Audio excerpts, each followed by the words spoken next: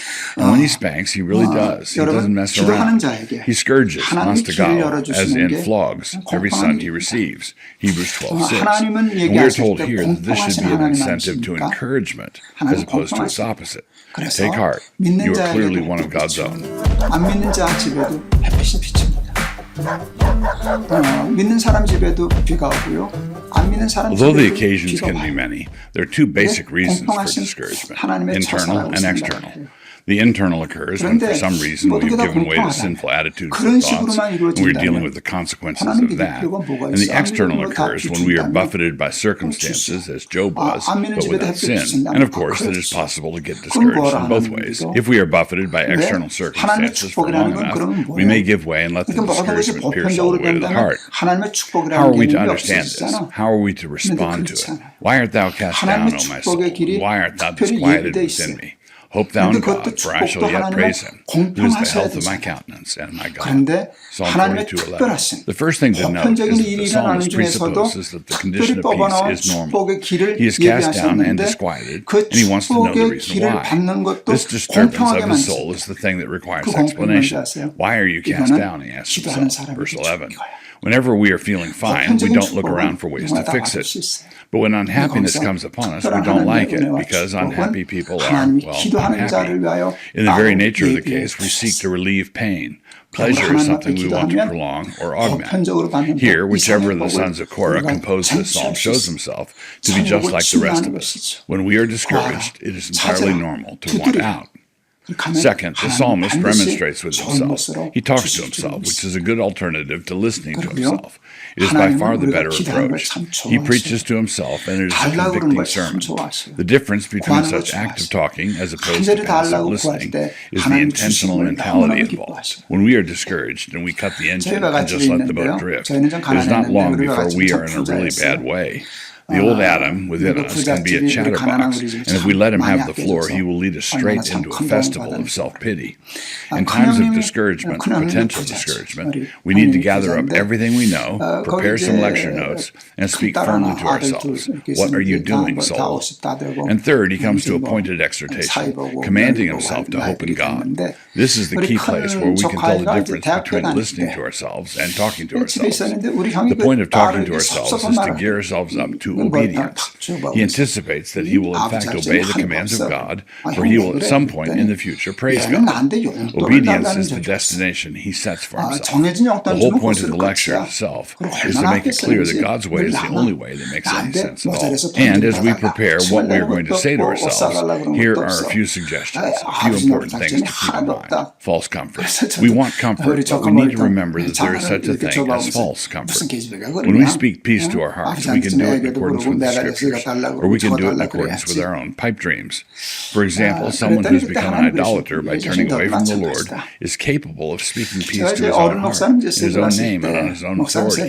But giving yourself a pep talk on false premises is not the way of wisdom at all. And it come to pass, when he heareth the words of this curse, that he bless himself in his heart, saying, I shall have peace, though I walk in the imagination of mine heart, to add drunkenness to thirst. The Lord will not spare him. But then the anger of the Lord and his jealousy shall smoke against that man. And all the curses that are written in this book shall lie upon him, and the Lord shall blot out his name from under heaven.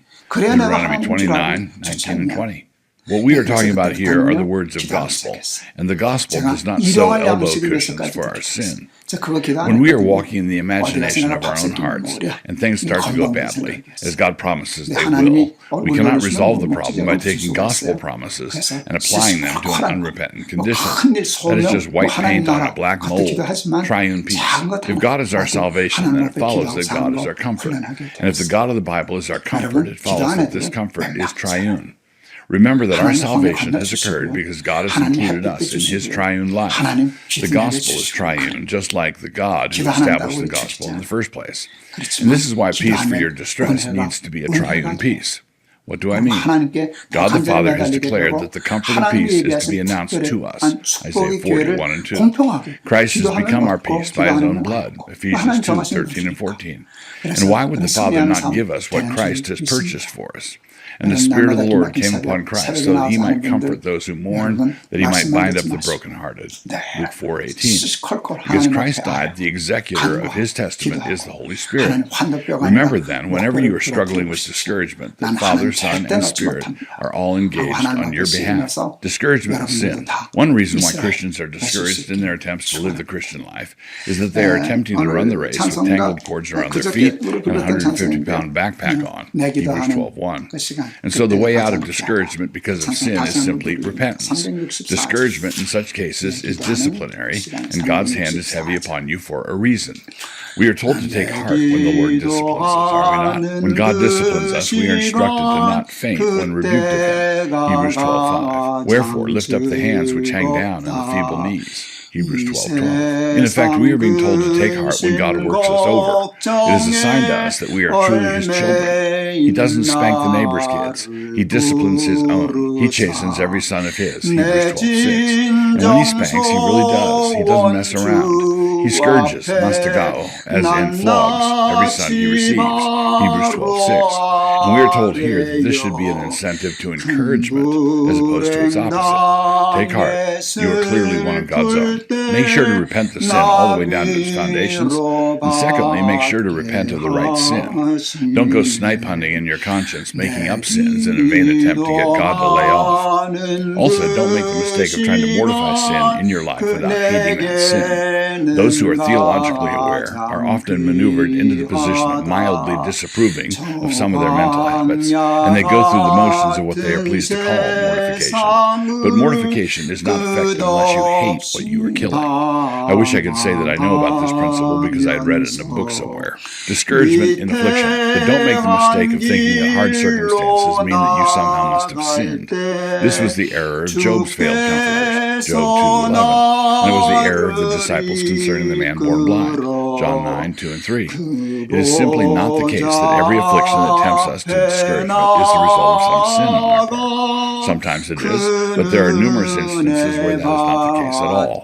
So do not automatically assume sin when some trial comes upon you. It may be wise to check, but it is never wise to assume. But at the very least, every trial contains a temptation to murmur, an invitation to think that the God of the universe has bungled matters when it comes to your case. But God does all things perfectly well, Romans 8:28. All of our afflictions are hand-stitched, fitted to our circumstances perfectly. Two advocates. When Christians sin, or when they struggle with affliction, there is an accuser of the brethren in heaven who is always ready to accuse them there. But thanks to God, we also have an advocate there on our behalf. Christ is our attorney, defending us before the Father. 1 John 2:1 and 2. But keep in mind the fact that the devil does not just accuse you in the heavenly courts. He also accuses you to you. What kind of Christian do you think you are? In such cases, we have an advocate on earth as well as in heaven. John 14:16. The same word describes the office of the Son and the Spirit. Whether you stand accused in heaven or on earth, you have a court-assigned defender, the Son in heaven and the Spirit on earth.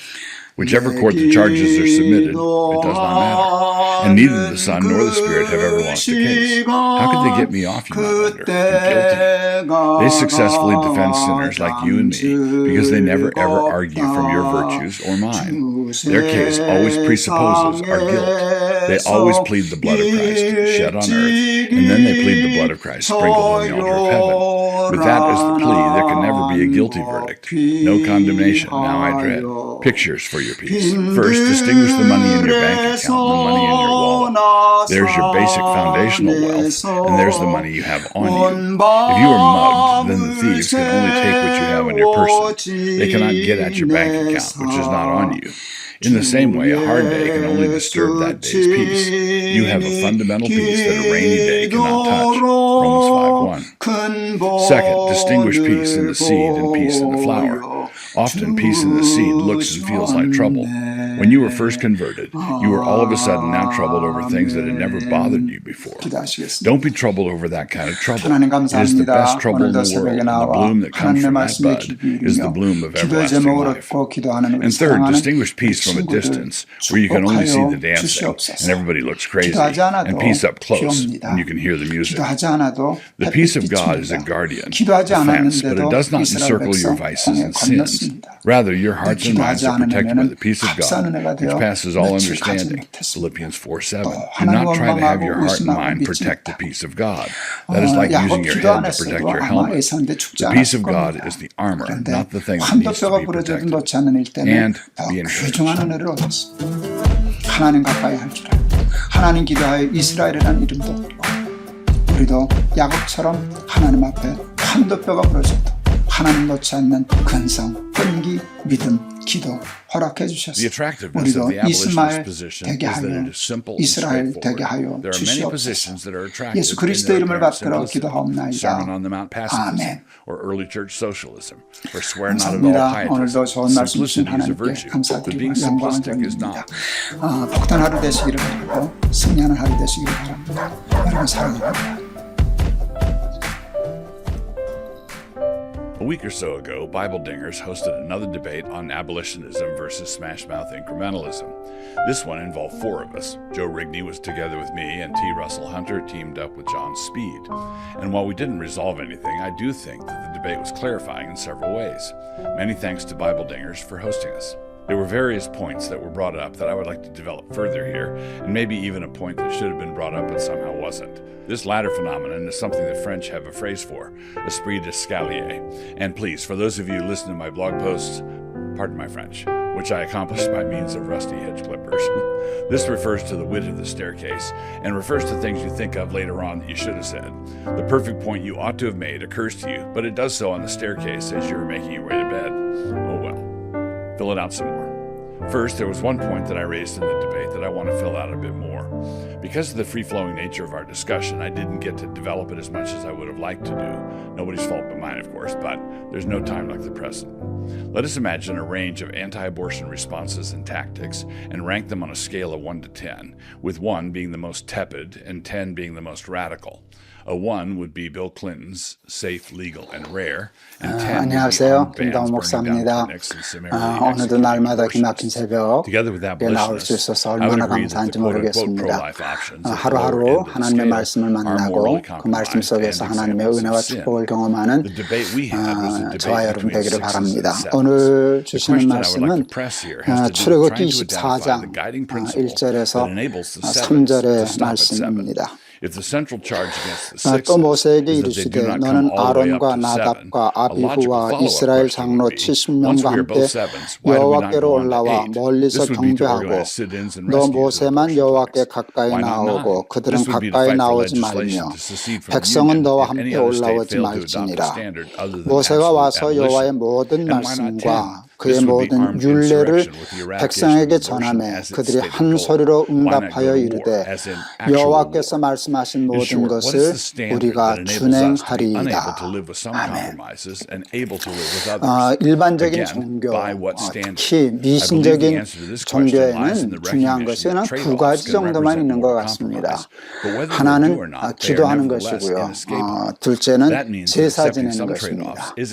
제사를 정성껏 드려서 신의 마음을 흡족하게 한 후에 그 틈에 기도해서 기도의 응답을 받겠다라고 하는 게 그 이제 종교적인 행위의 거의 대부분이라고 얘기할 수 있습니다. 물론 우리 기독교에도 제사가 있죠.